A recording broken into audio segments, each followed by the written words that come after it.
آپ نے قرآن حدیث سے دلیل لی تو ہر فرقہ حدیث ہی بیان کرتا ہے مگر دوسرے کو غلط ثابت کرتا ہے، جیسا کہ ناف کے نیچے والی حدیث پیش کرتے ہیں کہ ابو داؤد والی حدیث صحیح ہے، نہیں صحیح ہے۔ آپ کوئی بھی کہیں کہ ہر فرقہ، اب آپ جانیے کہ بہت سے مسائل ایسے ہیں جس کی دلیل بھی نہیں، اس پر لڑائی کرتے ہیں لوگ، اور یہ جو ہے نا حضرت عبداللہ ابن مسعود سے ثابت ہے۔ آپ وہی روایت بیان کر سکتے ہیں کہ حضرت عبداللہ ابن مسعود نے حضرت علی کی روایت جو ہے زیر ناف، وہ حضرت علی کی روایت ہے۔ یقیناً آپ جا کر کے حدیث والے سے پوچھ لیے، خود عالم دین جو آپ کے مذہب کے ہیں ان سے اللہ کا حوالہ دے کر کے پوچھئے کہ کیا یہ حدیث صحیح ہے، کہتے ہیں حدیث صحیح نہیں ہے، خود کہیں گے، لیکن اس پر عمل ہو رہا ہے کیونکہ ہمارے امام نے ایسا کہہ دیا ہے۔ اس کے علاوہ بہت سے مسائل ایسے ہیں صحیح احادیث کو توڑ مڑوڑ کر کے اور مذہب کے مطابق کرتے ہیں۔ یہ ایک عام بات ہے جس کی ذمہ داری کے ساتھ میں یہ بات کر رہا ہوں، ایسی الٹی سیدھی بات نہیں کر رہا ہوں کہ بہت سے مسائل ایسے ہیں صحیح حدیث ہیں۔ اب آپ سوچئے کہ اتنی صحیح حدیث ہے کہ بخاری شریف کی، کہتے ہیں حضرت اسماء رضی اللہ تعالیٰ عنہ نحرنا فرسا فی عہد رسول اللہ صلی اللہ علیہ وسلم واکلناہ ونحن بالمدینہ، ہم نے گھوڑا ذبح کیا مدینے میں پیارے رسول کے زمانے میں اور کھایا اس کو ہم نے۔ اب آپ سوچئے، پھر جب آتے ہیں ہمارے بزرگ خاص طور پہ حنفی علماء تو کہتے ہیں گھوڑا حرام ہے، کیونکہ وہ گدھے کی شکل کا ہے اور گدھا حرام ہے، خچر حرام ہے تو بھی حرام ہے۔ ایک دلیل یہ بھی دیتے ہیں، کہتے ہیں اللہ تعالیٰ نے فرمایا والخیل والبغال والحمیر لترکبوها وزینہ، یعنی تنکے کا سہارا ڈوبتے کو، کہتے ہیں کہ اللہ تعالیٰ نے جہاں ذکر کیا گھوڑے اور خچر کا اور گدھوں کا تو صرف سواری کی نعمت کا ذکر، لترکبوها وزینہ، وہ سواری کے لیے ہیں تمہارے اور زینت کے، کھانے کا ذکر نہیں کیا اللہ تعالیٰ نے۔ تو کیا قرآن اور حدیث کو الگ کر کے آپ قرآن کو صرف سمجھنا چاہتے ہیں؟ گمراہ ہوں گے یقیناً۔ بہت سے مسائل میں ایسا جہاں نہیں بات بنتی ہے، کہتے ہیں یہ حدیث سے ثابت ہے اور یہ قرآن سے ثابت ہے۔ قرآن اگر ثابت ہو قرآن میں کہ گھوڑا حرام ہے تب تو صحیح ہے، لیکن ایک ایسی دلیل لیتے ہیں دور کی، کہتے ہیں اگر کھانا جائز ہوتا تو اللہ تعالیٰ وہاں کہتا تاکہ کھاؤ تم اس کو۔ پیارے رسول نے اپنے فعل سے پوری صلاۃ کا طریقہ بتایا ہمیں، پیارے زکوٰۃ کا طریقہ بتایا، پورا دین قرآن کی تفسیر پیارے رسول نے فرمائی ہے۔ تو یہ کہنا کہ نہیں گھوڑا حرام ہے اور اس پر ضد کر رہے ہیں، اب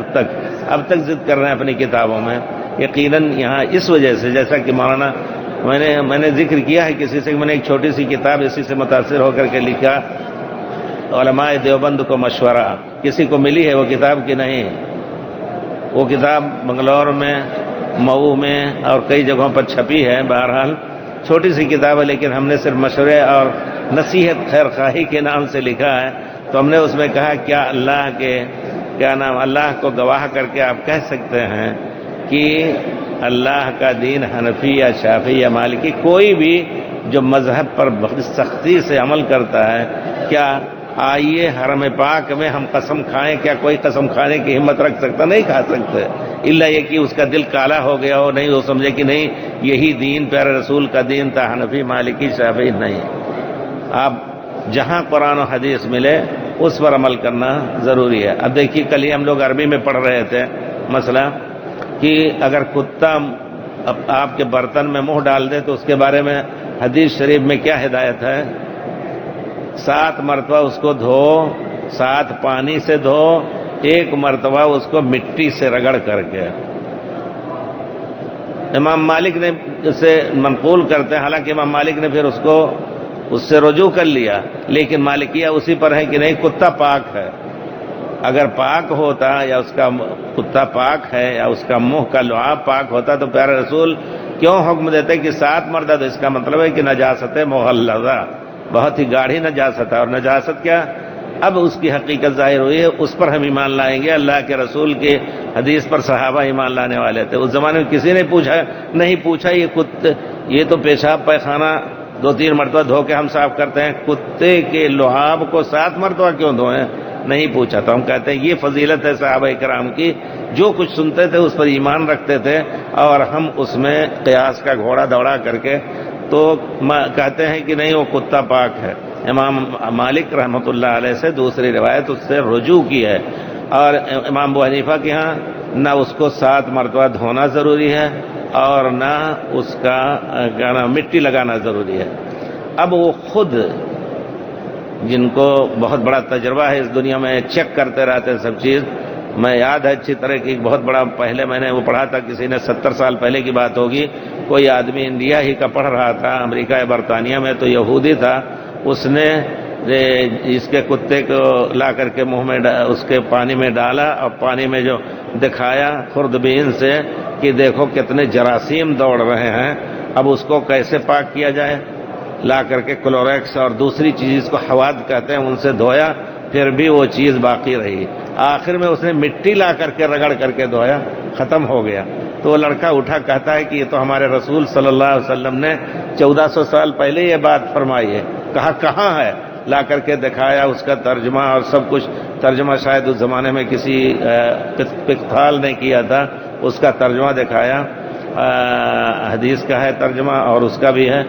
تو اس پر ایمان لے آیا۔ کہتے ہیں بعد میں اس نے باقاعدہ اسلام کی اسٹڈی کی اور اسلام لے آیا۔ تو اس پر ہم ایمان لائیں گے کیونکہ انہوں نے کہہ دیا ہے کہ نہیں اس میں جراثیم ہے، پیارے رسول کی بات پر ہم کہیں گے کہ نہیں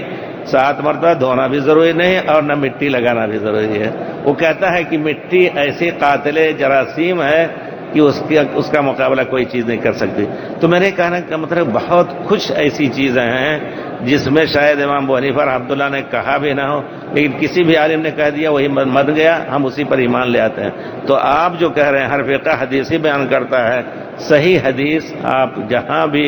پائیں گے اس میں اختلاف نہیں ہوگا۔ اور امام ابو حنیفہ رحمۃ اللہ نے ہمیں تاکید فرمائی، ہم یہی کہتے ہیں کہ ہم حنفی نہیں ہیں، ہم جھوٹ دعویٰ کر رہے ہیں، ہم دیوبندی ہو سکتے ہیں، بریلوی ہو سکتے ہیں، کیونکہ امام ابو حنیفہ رحمۃ اللہ نے فرمایا اذا صح الحدیث، جب حدیث صحیح مل جائے فہوا، تو وہی مذہبی میرا مذہب ہے۔ اس پر کیوں نہیں ایمان لاتے لوگ؟ امام ابو حنیفہ کی بات نہیں مانتے، اس کا مطلب ہم کہتے ہیں کہ آپ لوگ حنفی نہیں ہوئے، یا جو بھی دعویٰ کرتا ہے شافعی ہونے کا اور امام شافعی کے اختلاف سے اختلاف کرا، تو ناف کے نیچے رہی، حضرت علی نے ناف کے نیچے باندھا، یہ روایت صحیح نہیں۔ حضرت عبداللہ ابن مسعود نے پہلی مرتبہ ہاتھ اٹھایا، رکوع کے بعد ہاتھ نہیں اٹھایا، یہ بھی صحیح نہیں ہے، آپ کسی عالم سے جا کر کے پوچھئے۔ اور خود مولانا انور شاہ کشمیری کا ہم نے اس میں فوٹو نقل کیا ہے، مولانا شبیر احمد عثمانی نے ذکر کیا تھا کہ ایک مرتبہ میں گیا صبح، کہیں قادیان میں جلسہ تھا ہم لوگوں کا ہر سال ہوتا تھا، تو میں ان کے کمرے میں فجر سے پہلے گیا کہ ان کے ساتھ نکل کر کے مسجد جاؤں گا، تو دیکھا مولانا انور شاہ کشمیری رحمۃ اللہ علیہ سر پکڑے اندھیرے میں بیٹھے ہوئے ہیں غمگین۔ تو میں نے کہا حضرت کیا بات ہے؟ کہا یار کیا بتاؤں، عمر ضائع کر دی، یہ عنوان ہی اس کا ہے باقاعدہ، اور اس کو مولانا شبیر احمد صاحب نے بیان فرمایا ہے، کہتے ہیں عمر ضائع کر دی۔ کہا کیا بات ہے؟ اگر اتنے آپ کے شاگرد ہیں، اتنے دن سے آپ حدیث اور قرآن پڑھا رہے ہیں، اگر آپ کی عمر ضائع ہوئی تو پھر کس کی عمر نفع اور فائدے میں لگی؟ تو کہتے ہیں میں تجھ سے سچ کہہ رہا ہوں کہ میں نے عمر ضائع کر دی۔ کہا آپ حدیث پڑھاتے؟ کہا ہمارے حدیث پڑھانے کا کیا طریقہ رہا جانتے ہو، تم خود جانتے ہو کہ ہم رات دن ڈھونڈیں کہ امام ابو حنیفہ کے قول کی دلیل ملے، اور دوسرے کے قول کو ضعیف کہیں، اپنے قول کو یہ یقین رکھیں کہ یہ صحیح ہے اور خطا کا احتمال ہے، لیکن دوسرے کا قول یا امام شافعی کا قول غلط ہے، ثواب ہونے کا احتمال ہے۔ پوری تفصیل آپ اس میں دیکھیں وہ کتاب میں انشاءاللہ، لیکن ہم نے اس کا فوٹو بھی دیا ہے جہاں سے لیا تھا اس کو۔ تو ابو داؤد والی روایت یہ ضعیف ہے، آپ ذرا سا اس کو نظر ثانی کریں، اور صرف یہ کہہ کر کے کہ ہر ایک حدیث ہی کا حوالہ دیتا ہے، ٹھیک ہے، لیکن صحیح حدیث اور ضعیف حدیث کا فرق